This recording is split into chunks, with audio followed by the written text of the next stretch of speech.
how to add Google Maps to your Wix website. So if you want to add your company or business's address, here's how we do it. We will use the search bar here and we will just search for Google Maps or Maps. It doesn't matter what you search for. And we want to use this map and store locator. If we click on open, it will take us to this application and we want to click on add to site. So once we click on add to site, it will open up a new link. As you can see, we'll agree and add. And here, this is what it's going to look like. So it's going to be blank at first, then it's going to load, and we can actually set up the settings here. So we want to click on settings.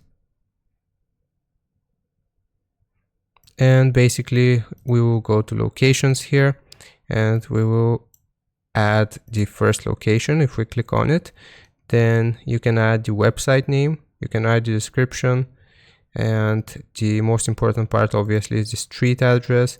So you can set whichever address you want.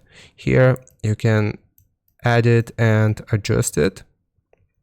And then you can also add multiple different addresses here. So my first location, and we can customize the order as well if you would like. And you can also add a new location here. So that's how you add Google Maps or Maps in general to your Wix website. Hope this helps. Leave a like and sub, and I'll see you next time.